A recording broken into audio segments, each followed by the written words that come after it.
Difficult to do than when playing in a regular ensemble, because you have to be responsible for a lot more things. You know, with the absence of drums and bass, you kind of have to compensate for those missing elements, and you kind of have to stay engaged so it won't sound empty. So a lot of times when the pianist is playing, I'm comping too. I'm playing bass lines and different, you know, accompaniment material, and all I can say is that it's super taxing. I mean, after one concert, I feel like I've been out for 3 weeks already. So really, you have to get into some serious physical calisthenics and reinforcement just to make that happen, so that you don't like blow your chops out after the first night. And I feel like that's happening right now because of this new horn. I mean, it's like it's like full body, and I mean it's got a lot of character. So once we become friends, or better friends, I feel like I'm going to be able to better express myself on it. I feel really good with it out of the box, because a lot of new horns out of the box is just like trying to break in a new pair of shoes that just won't give in, and you have blisters and calluses, after the first day. But I mean, it's actually very, very cool. It has a lot of color. I'm digging it. A few more, yeah, y'all check it out. Just don't sleep. Tell me about how you feel when you play with a CD. Do you play sax CDs, or do you play big band CDs, or how do you work CDs into your music development, or whatever that is? Well, for me, I use them not only for entertainment, but I have a large record collection, of course, a large recording collection, and I'll randomly pull out sides that are still shrink wrapped that I haven't heard before, and I'll try to play along with it to the best of my ability to exercise my ear and my adaptability to be able to assimilate. Because a lot of times, you find yourself, you go somewhere after a gig and guys are playing on the stage and they'll invite you up and you don't know the music. So you have to jump up there and be able to know where they're going and negotiate certain terms and certain variables within the music. This is, advanced ear training that every accomplished musician should have. And say, for instance, not only in jazz though, but having played jazz and advanced and challenging music, it has given me the ability to adapt on the fly.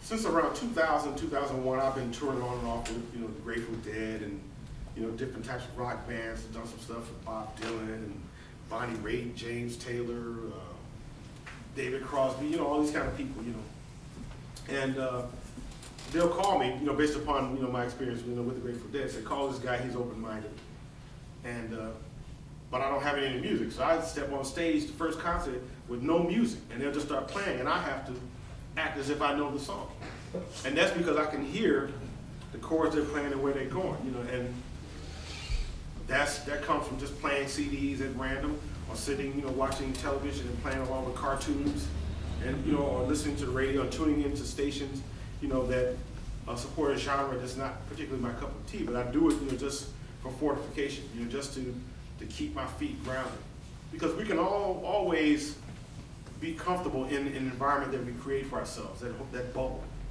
and then when you step outside the bubble, then it's like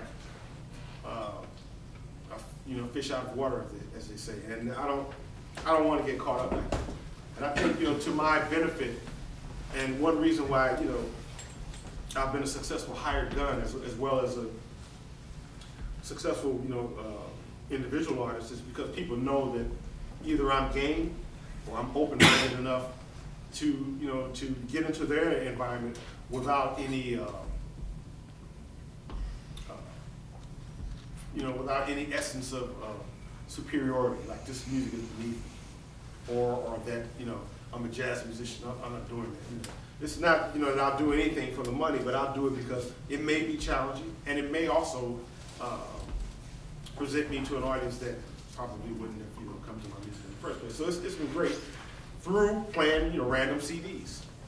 I'll just grab a handful and put them in my car, and then just listen to them, and keep them, on rotation for about a week, until I absorb them, and then replace them with some different ones. So I'm very, very unbiased, in my listening, and that's because when I was a student here, my mother worked at a record distribution company downtown or somewhere. I don't know where it was, and all of the major labels used to send her company boxes of promotional CDs and cutouts and overstock and things like that, and then they would supply all of the change, the bins that were abundant during that time, peaches and all those kind of places like that. So every day, literally, she would come home with boxes of discards and overstock. And so we had mountains of vinyl at the place. And you know, back then you had the turntable, you know, with the arm that came across. And it only was supposed to, the capacity, the maximum was 6 records, but we would have like 10 of them. And so, just without any discretion, we would listen to whatever she bought. I mean, it might be Wilson Pickett, followed by, you know, Mahalia Jackson, followed by Duke Ellington, followed by the Doors, or, you know, Herman's or something like that, you know, or the Osmonds, or the, you know, Mitch Miller, or, you know, anything like that. So we just listened. So there was always music in the house. What that did was condition me to be openly accepting of a whole lot of things, as long as it was done with, you know, in earnest and was quality. And that helped me as an adult and as a professional musician, because I get the calls that a lot of other saxophone players don't get, because they're married to a genre or married to one mode of expression. And across the board, I mean, Gladys Knight would call, you know, Aretha Franklin would call, then some rock folks would call, you know, then, you know, hip hop guys would call, you know. And it's just been a great ride, you know, due to the open-minded nature that I guess everybody, you know, recognizes me for. So today, it still happens. I just randomly, because record companies send me all kind of stuff. And I get a lot of submittals from new artists who want me to sign them to my label. So I still have mountains of stuff, and I listen to it all, and it's great. You know, I have a full plate, a large menu. Just like you don't have a 10-year contract. No, not anymore. Not anymore. I was with Polygram Records for 4 years and Blue Note Records for 16 years, and then just got to a point where I felt that I wanted to own my music 100%. Because when you're signed to a major label, they own the product. They don't own the copyright to the songs themselves, but they own that CD. And I just thought one day, I said, wow, if they want to reprint my CD and put a baboon on the cover and put Greg Osby, they can do that legally. And that feeling of helplessness and just relinquishing all rights and things, I just, especially, you know, given that we have the ability, you know, to govern our own accounts now, it just became time for me